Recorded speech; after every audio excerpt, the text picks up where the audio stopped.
My name is Philip Brown. This is my leadership analysis presentation over the great Mark Cuban. I wanted to create this presentation for my viewers so that they can gain an overall aspect and perspective of my leadership inspiration, the inspiring Mark Cuban. This video shows many things. What I'm hoping my viewers and you can gain is a clear understanding of everything Mark leads and has led to display the depth of business leadership he has obtained and why we should all take note of his accomplishments and words of wisdom. He's overcome many challenges and adversities, but has managed a formula to which he is capable of growing startups and multi-million-dollar organizations at a fast pace.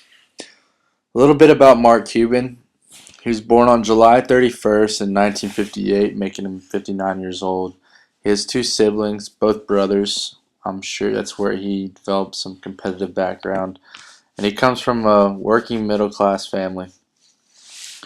His mom he describes as having multiple jobs at a young age, and his dad was an upholsterer that, creates fabric and for furniture. He's from Pittsburgh, Pennsylvania. He started off college at Pittsburgh University and then eventually went to Indiana University where he graduated. A little bit about Mark's timeline of events that he's developed over the course of his career.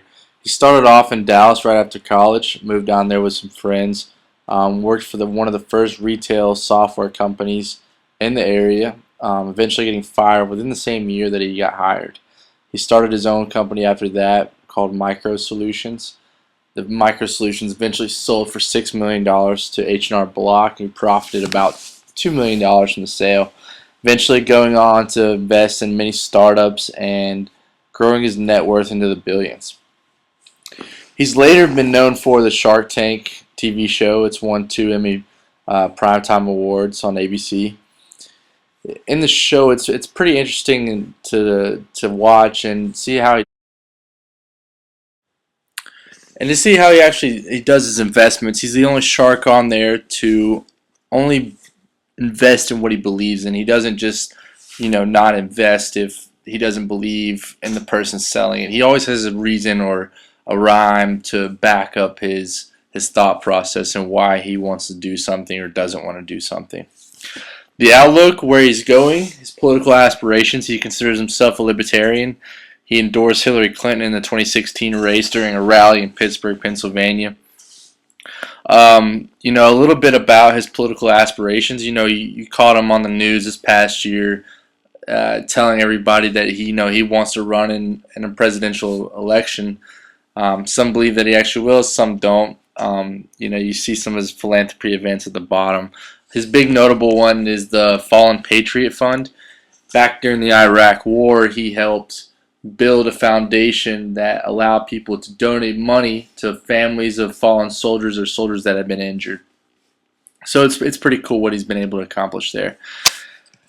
His leadership theory is where I think he differs from most and why he's able to create and build and invest these big startup companies either from the ground up or take existing organizations and expand them even further past their.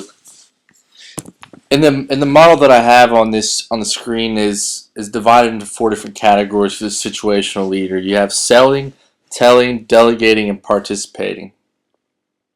Each of those play a key role in the type of leader that I believe Mark is. A little bit about each one of these. Telling and directing. This is the kind of leader that micromanages a situation. He does it from the top down approach, which I think is very key in order to build startup companies. You have participating and supporting. Participating is the style of situational leadership that passes more responsibility to the employers or the followers of the organization. In order for him to continue to grow these companies, he's got to be able to pass down management. Another one is the delegating, which is kind of the same nature of it. It delegates the managers to be able to solve these problems. And the last one is selling. In order to actually grow a company, you have to have sales. Selling, Mark says, fixes all problems. Sales fix all problems. if as long as you're continuing to grow and become a bigger company, then that's what's going to be the driving force of the engine.